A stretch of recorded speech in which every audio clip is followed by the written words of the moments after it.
I'ma lay him down like he in a lounge. Walk him down, walk him down, walk him down, walk him down, walk him down, walk him down, walk him down, walk him down, walk down on him.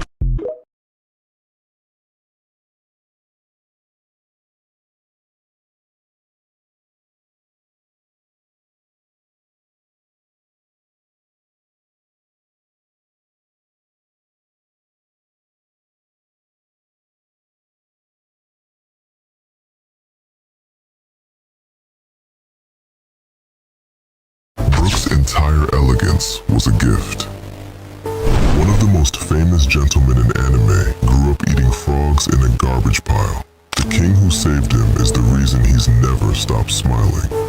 Chapter 1184 is called, If Everyone Dies, All That Will Be Left Are Bones. That's Brooke's song. He's been singing it since he was 11. We open present day. Brooke is 27, raising Princess Shuri at 14. She just beat 5 princes in combat and said, I have no interest in weak men or men who can't play music. That's not a princess line, that's a Brooke line. He raised her the same way someone raised him. Flashback. Brooke is 11, a slum kid in Esperia. He builds a violin from a glass bottle and plays it to stray dogs. Then a man notices him. 21, says he's a wandering noble. Brooke calls him Aniki and feeds him frogs and stolen marine curry powder. The man eats it, crying, because he's actually Prince Reuven, heir to Esperia. Nobody had ever been kind to him before. Days later, the Marines grab Brooke, thinking the curry powder is a drug. Reuven doesn't send guards. He comes himself with his sword-bearer Candel, the future Queen Candil. Then Reuven says the line, looking at the Marines who tortured a kid over curry powder. If the government is going to protect men like this, it's truly the end of the world. That is the line that erases kingdoms. Same energy as God Valley, 27 years early. This is why the government burned Brooke's homeland. Reuven takes Brooke home. The chapter ends with Brooke crying in bed. One narrator line, he will never forget this debt. That's why he protected Shuri with his life, a debt he could never repay. 1185 is coming, and I think we're about to watch the government destroy the family that taught Brooke how to smile. As always, I'm Cooper, and if you enjoyed this video, don't forget to follow. We do this every day.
Hey, Brooke, how does that devil fruit of yours work?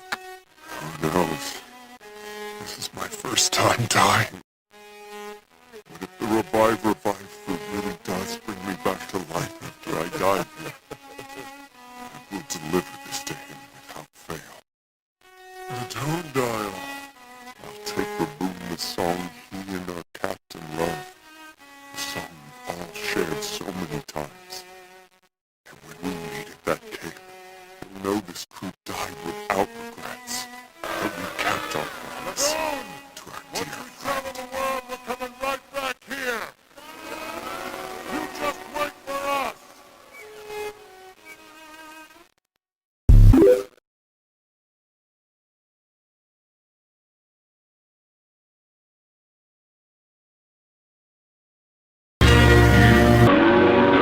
Just like Holy Mary, Mariana cross. Not just another Bloody Mary, Mariana.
The war for Brooke's homeland didn't end on a battlefield.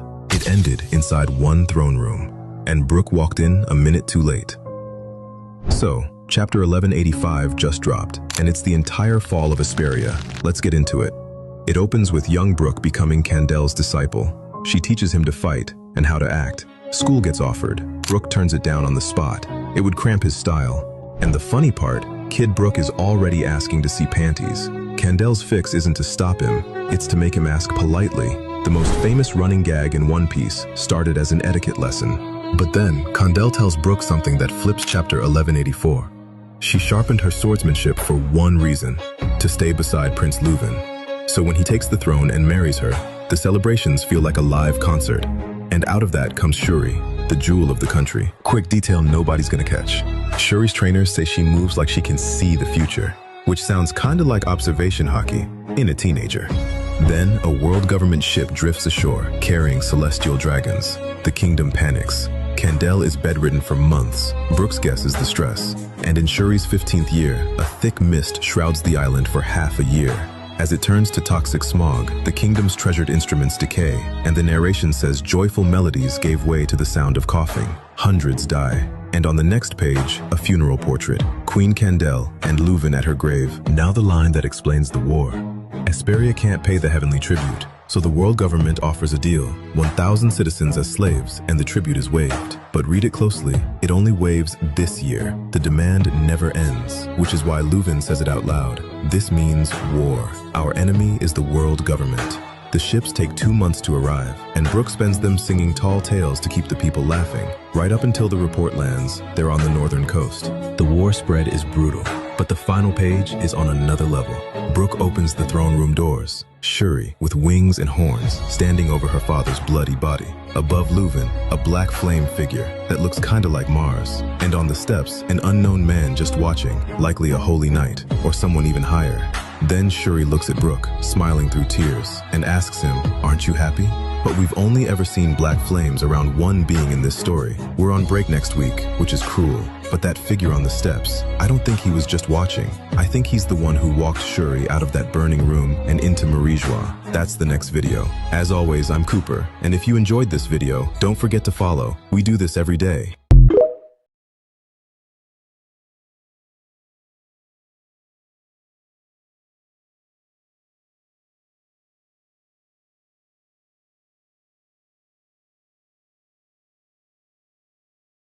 Brook didn't charge Gunko out of anger. He charged because something felt wrong. So why did she just save his crew? To understand why he froze, you have to go back 70 years. West Blue, a kingdom called Esperia. The whole place ran on music, but Brook wasn't a musician yet. He was their swordsman, captain of the Royal Escort Corps at 20 years old. Every morning he'd march the streets belting "Good Morning, Mermaid" loud enough to wake the whole kingdom, and one little girl followed him everywhere. 7 years old, a princess, Shuri. She told him she'd marry him when she grew up. Brook laughed it off. He was hopelessly gone over her mother, Queen Candle. That's the Shuri he holds on to, because soon after, she left for the Holy Land, and he never saw her again.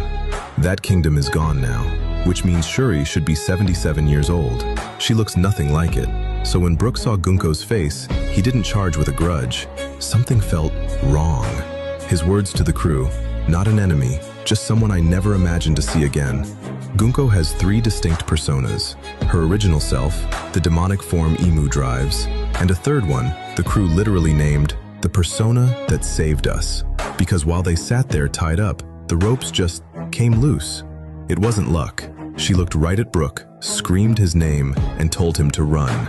She freed them. She tried to save him, but the demon snapped right back over her face, and she was gone. So here's what I keep circling back to. Candle wasn't just a queen. Brook says it himself. She was the strongest one there, stronger than him. And the way Oda frames her, that blade, that bearing, that reads Holy Knight to me. Figureland styling. The same order Shamrock commands. The same bloodline that gave us Shanks. So I don't think the Holy Knights stumbled onto Candle.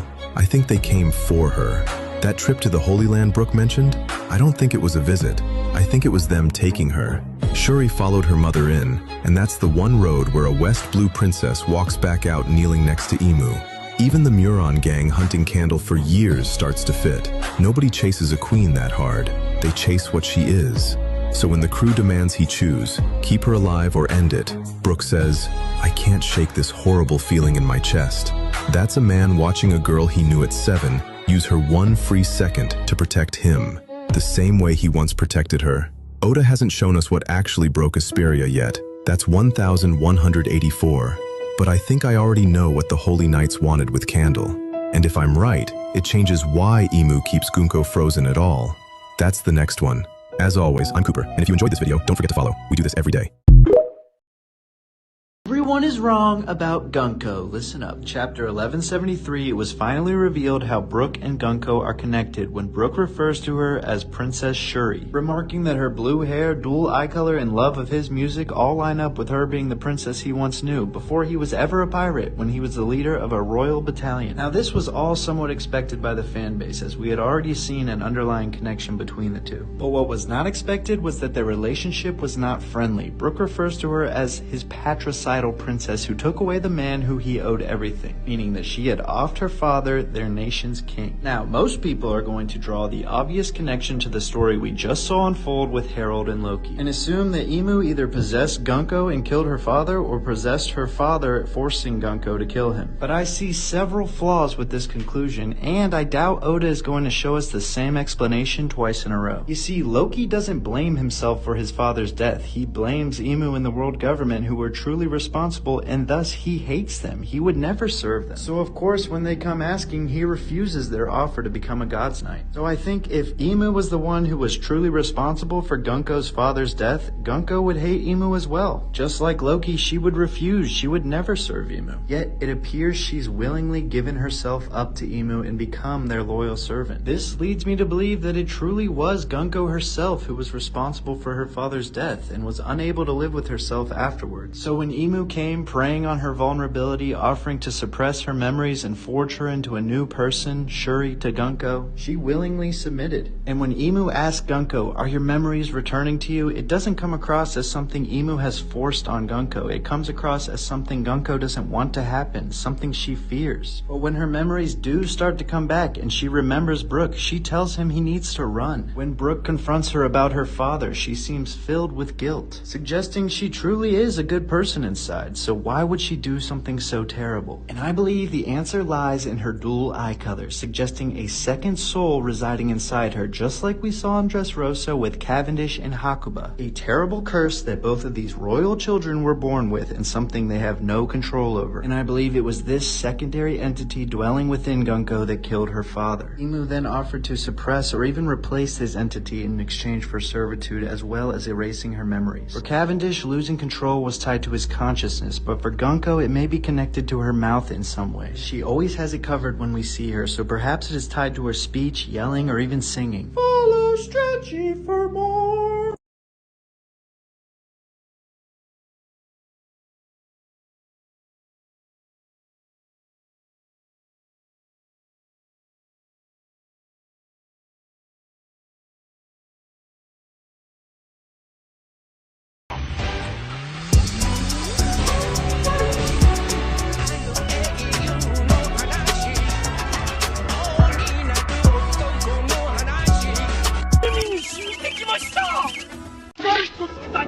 Brook became a skeleton because of the power of the Yomi Yomi no Mi, which allows its user to return to life once after dying. After Brook and his crew perished, his soul left his body but got lost for a long time in the fog of the Florian Triangle. When his soul finally found his body, it had already decomposed completely, leaving only bones. Despite this, the fruit's power still revived him, turning him into a living skeleton who continues to move, speak, and fight using his soul energy.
Me prende, teu corpo no ritmo me chama. Vem, não para, vem, não para, não. Vem, não para, não. Vem, não para.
I gotta tell you something. Yeah, what's going on? I'm blocked.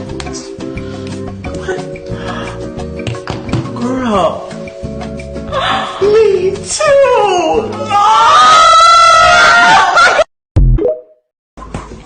Here we go. Come on, come on. Man, where you been at, bro? The streets asking about you. Where you at? What's up with you, man? You know what I'm saying? I've just been bossing, trying to get my mind and my body right. Yeah, that's you know cool, but when you get in the studio? I'm gonna get in there probably right after this session, to be honest. After with this? you. Yeah. All right, hey, I'm being lookout. All right, yeah, let me finish this up. Come on. Come on. Hey, what's up, bro? I see you sitting down in the studio. What's up? Yeah, I'm finna head there right after this. I'm finna, you know. But you just said that at the box. Yeah, but I'm getting my body right. Hooping got it, you know what I'm saying? I understand people got to hoop. Yeah. But the streets need you though. Come on, man. That's a bit. I'm here. I'm here. All right, stay up. I got a lot to get off my chest. Niggas say they making moves, they playing checkers, not no chess. Yeah. I'm a king, you ain't gonna catch me without my best. Yeah. What's good? Bro, what are you doing, man? Right now I'm freestyling. I had a lot to get off my mind. Freestyle, bro, take this to the studio, man. What's up, bro? You ain't dropped in 2 years, man. What's up? I'm gonna drop. Nah, he playing, bro. He take him to the studio, bro. Y'all are already in the car, bro. Bro, no, I'm finna head to the studio right after this. I'm telling you, right after this, we're After going this? to the studio. Yes. You promise? Yes. All right, man, but you be I'm gonna playing put this though, on bro. the track. I'm gonna put it on the track. On the track, all right, but you playing. The streets need this, man. Come All on. right, bro. I don't know why I keep running into you. Everything I'm feeling, I'm spitting onto this track. Oh, you back in the studio, bro. I knew you got would let me down, man. What's up, bro? What's up? with you, man? Is this your intro when this drop? When this drop? No, it's not my intro. Hey, when did you drop? What you asking for, bro? Is this a producer or something? What's up? No, this is his song. This is an upcoming rapper named What? D-Dog. I'm a future. So I came here to help you No, know. what's up? Okay, just move. Bro, what's up? Don't give up on me, man. Bro, don't give up on me and drop February. Man, he gave up on me, man. It's gonna drop in February, man. So you dropping in February? Nah, probably not. Oh. Everything I'm feeling, I'm spitting onto this track. And I got a lot of feelings, but I also got a lot of stacks on stacks. Racks on racks.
Could you perhaps show me your panties?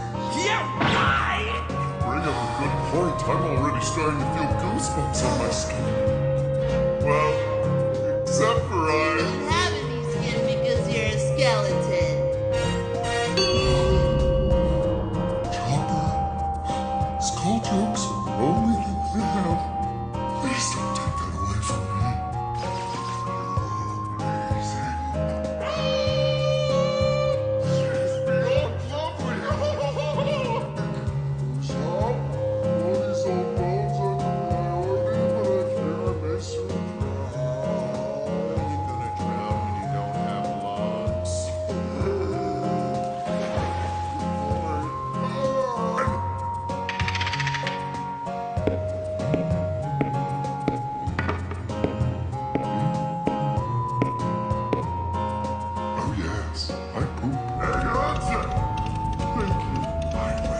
You're not rabbit.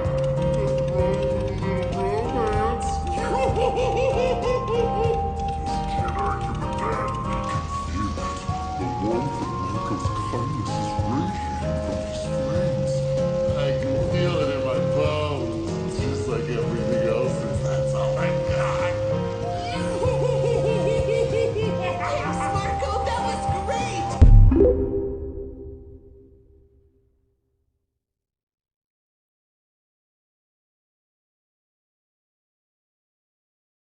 I am so fab. Check out my blonde. I'm skinny. I'm rich.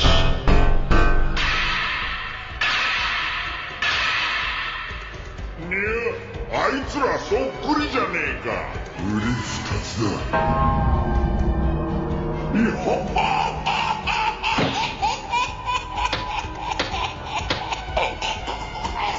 And I'm a little bit of a bitch. Blonde, skinny, rich, bitch. Blonde, skinny, rich, bitch. Check out my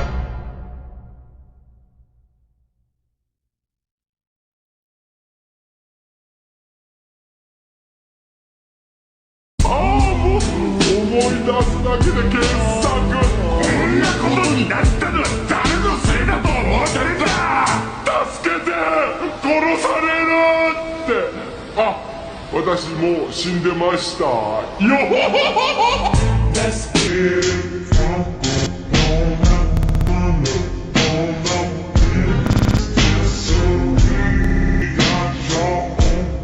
Now you're open, so lost in this world.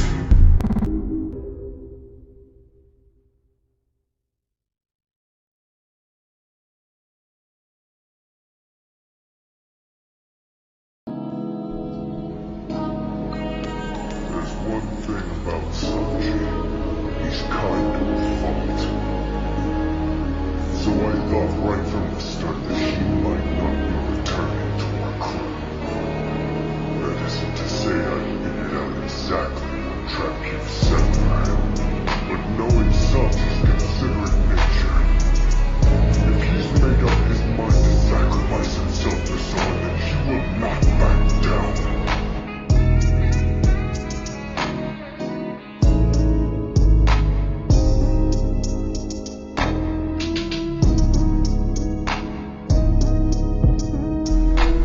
Has the thought even crossed your mind that everyone might die? Only a fool took his own death as part of a plan. Young lady.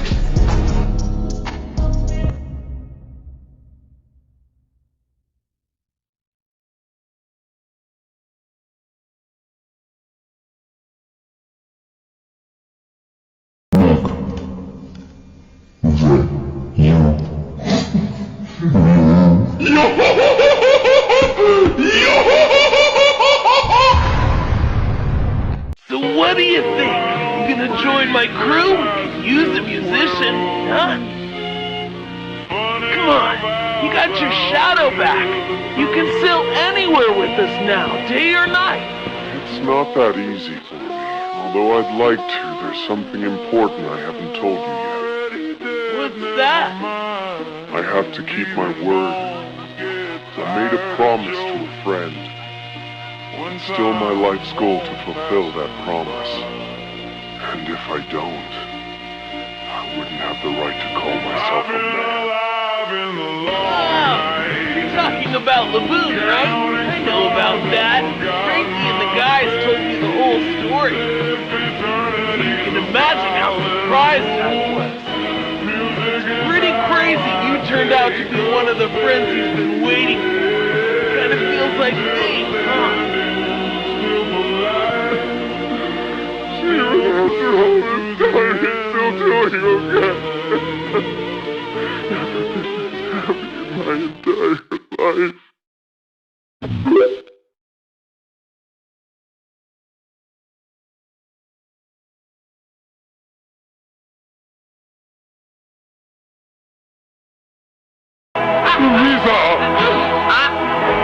本当に私でよかったんでしょうか。私が麦わらの一味に入ってしまって。あ、俺が決めたんだからお前でいいんだ。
Who and I have rather tragic memories of this place. We lost an important battle here last time. But we're ready to start again. I'm the musician, the crew. I may possess some strength as a swordsman, but my job is to make our journey fun. I've heard the stories. They think people are foolish enough to believe that Straw Hat is dead. Would you listen to me? He's not. Straw Hat Luffy is out there, alive and kicking. You can tell the world. And while you're at it, tell them he's going to be the king of the pirates someday too. Going right after me are you guys. We're gonna persist with the Jimmy. Yeah, baby, he's coming back soon, and when he sets in, I want to see him on South Kingdom. It's so cool. Do you love me, that mother?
Yep, that's me.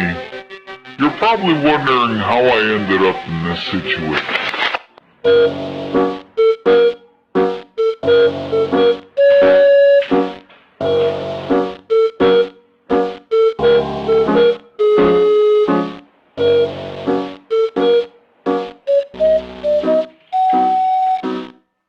Soul King coming to you live from the Whole Cake Chateau.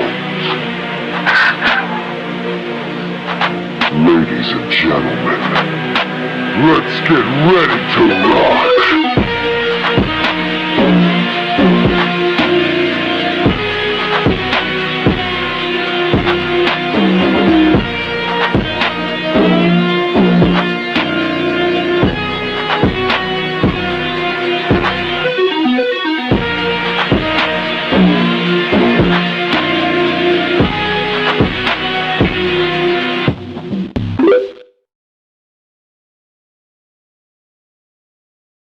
I think that your idea of worst-case scenario is rather tame.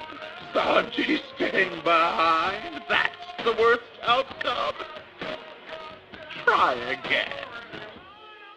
Has the thought even crossed your mind that everyone might die?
against me.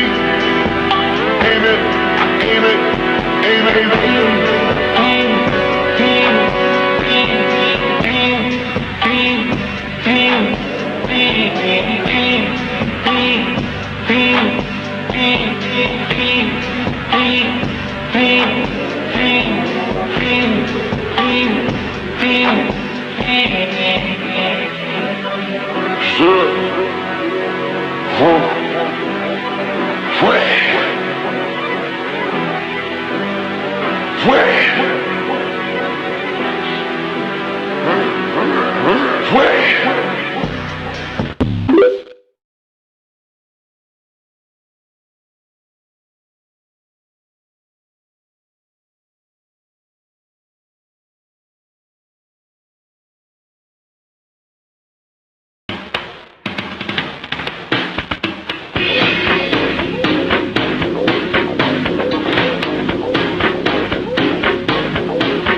ゾロ、ウソップ、サンジ、ナミ、チョッパー、ロビー、フランキー、ブルック、みんな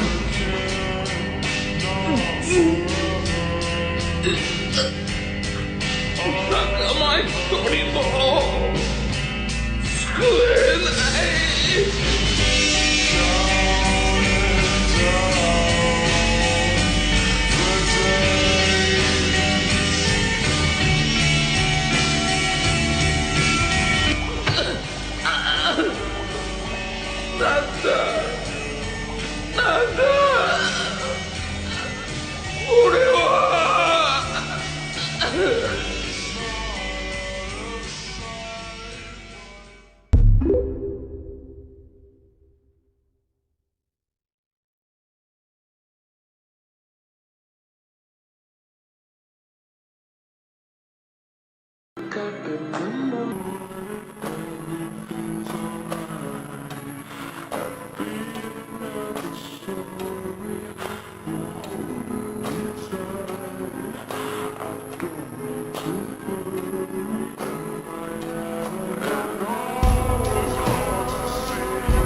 今までで一番でっけえ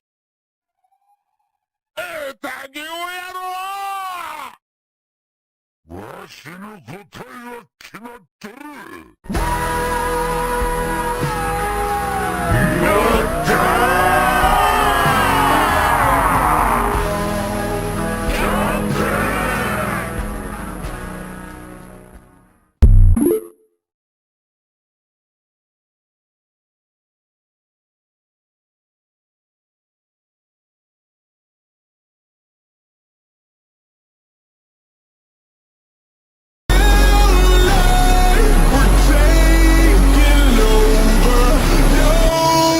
Getting out. It's gonna be an all-out war.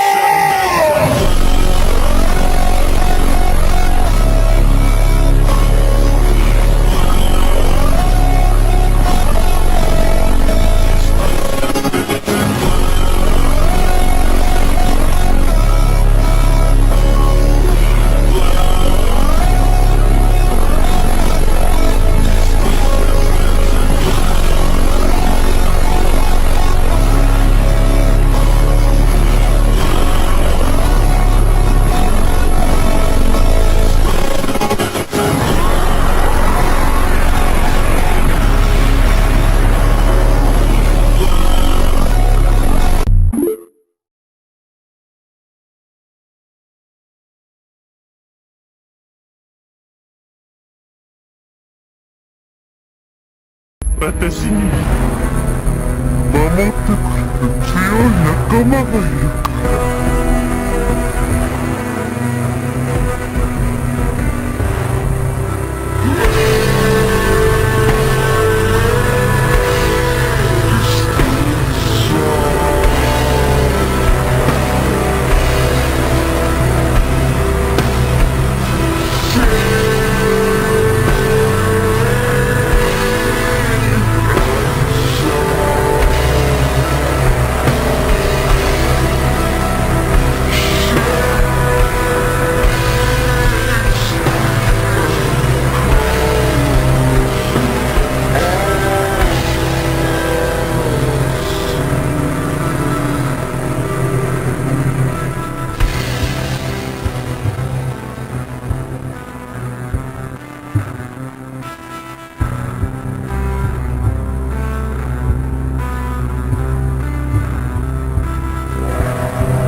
燃やします俺の名はモンキー D.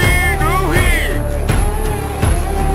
This day is gonna be the greatest memory in history. Let's go. Ties of the law.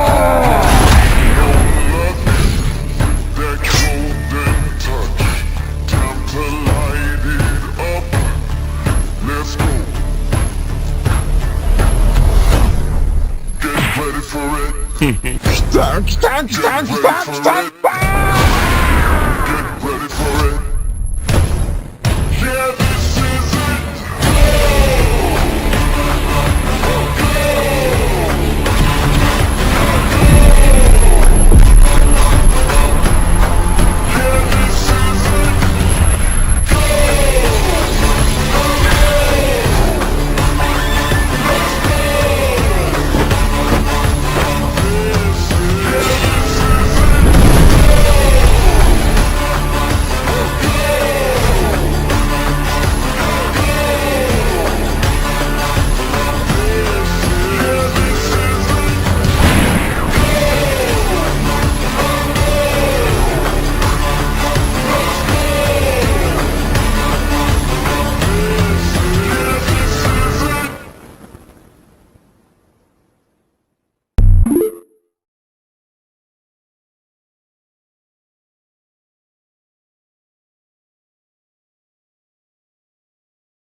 これから起きる最悪の事態こそ我々の勝利である。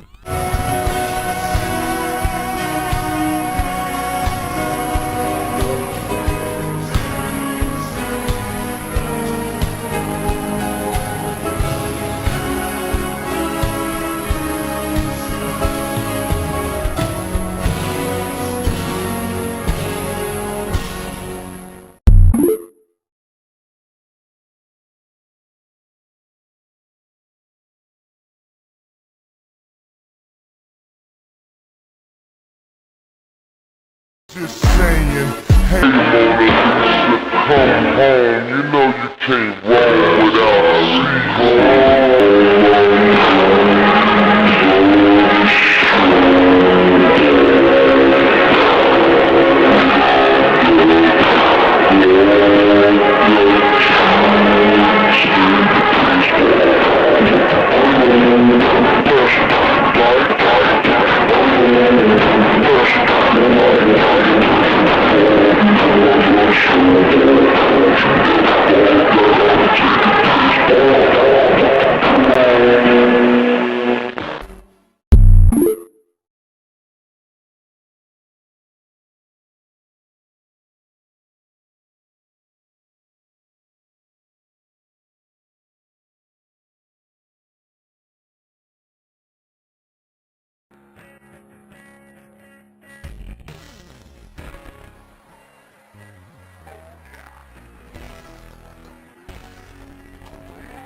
Thank you.